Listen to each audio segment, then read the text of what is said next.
Nora est élève en classe de CM2. Première de sa classe, elle est encadrée par son père depuis le début de cette année scolaire. Si elle fait aujourd'hui la fierté de ses parents, c'est en partie grâce à son acharnement au travail et l'ambition qu'elle veut atteindre, réussir à son examen d'entrée en 6e. Je bosse en classe avec mes amis. Je fais beaucoup d'exercices que mon père dit et ma mère me donne pour que je puisse les faire. Je veux être boursière et avoir mon entrée en 6e.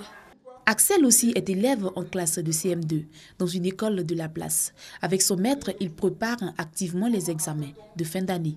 Je fais des cours de renforcement et puis je fais des exercices aussi avec mon papa. Je suis le maître titulaire de cet enfant. Vraiment, c'est un enfant d'abord qui est très bien. Voilà, le père est venu me voir pour que je puisse l'encadrer en dehors des cours de la journée. Donc après le cours de la journée, je prends cet enfant au cours du soir. À l'instar d'Excel et Nora, Awa est en classe de terminale. Elle a à cœur de décrocher son baccalauréat. J'ai un groupe d'études et on se base un peu sur notre matière de base avec la philosophie qui est coefficient 5, le français qui est 3 et les autres, on essaie de s'améliorer. L'établissement a décidé de faire les cours de prépa. Donc on va là-bas de 7h30 jusqu'à 12h30, nous sommes à la maison et je réponds à bosser seul jusqu'à ce que 9h30, je rejoins mes amis pour faire encore un peu d'études.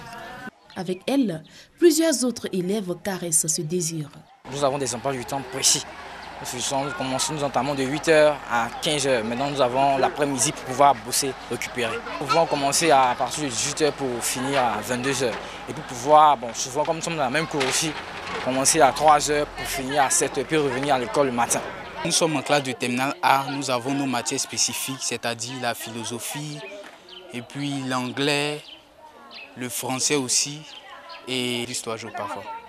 Pour décrocher le précieux sésame, les candidats mettent tout en œuvre. De journée comme de nuit, ils bossent, pourvu qu'ils soient prêts pour le jour fatidique. Les enseignants mettent aussi la main à l'œuvre, afin de contribuer au succès de leurs élèves. On constate quoi? Le résultat en instance d'affectation. Dans cette école primaire, Aka donne des cours de renforcement. Il s'agit des cours de préparation, bien sûr, concernant le bac technique. Oui, parce que le souci majeur d'un enseignant, c'est bien sûr d'obtenir un bon résultat en fin d'année. Vous avez des matières telles que la comptabilité qui valent un coefficient 9, l'économie qui fait, je crois, 4, puis vous avez les maths. Donc nous ciblons les matières qui ont des gros coefficients et nous essayons de raccommoder un tout petit peu ce que les enfants n'ont pas compris. À l'école, avec les amis, on étudie ensemble. S'il y a des difficultés, ils essaient d'approcher ceux qui sont un peu bons en comptabilité, soit en mathématiques, mais puis ça avance. Ça va maintenant. Mais il y a des compréhensions, ça va, ça avance. Compte tenu des grèves, on n'a pas pu faire des cours. Donc, avec le séminaire, on rattrape, on fait des exercices qui nous apportent un plus. Donc, au sortir du séminaire, c'est que on va bien se porter et puis ça ira par la grâce de Dieu. Les parents d'élèves jouent un rôle important dans la préparation des examens de leur progéniture. Ils ne lésignent pas sur les moyens afin qu'ils réussissent.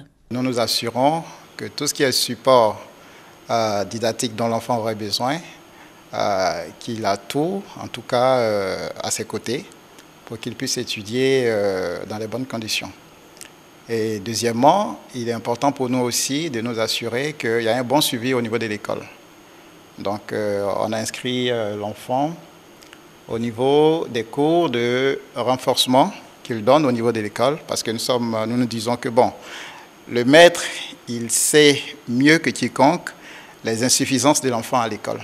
Et moi, personnellement, pour l'aider, je suis ses cours, tu as appris tes leçons et tes exercices, tu as fait, il dit oui, il a fait, on prie aussi. Djeniba est femme au foyer. Pour que sa fille décroche avec brio son examen, elle lui prodigue des conseils et s'assure qu'elle a bien appris ses leçons avant d'aller au lit. Avec elle, c'est le conseil, elle a besoin de beaucoup de conseils. On lui dit parfois d'arrêter des amusements. Comme ton objectif, c'est de devenir docteur. Donc tu arrêtes beaucoup les amusements et puis tu vas suivre ton rêve. Les examens de fin d'année débuteront le 6 juin avec le CEPE.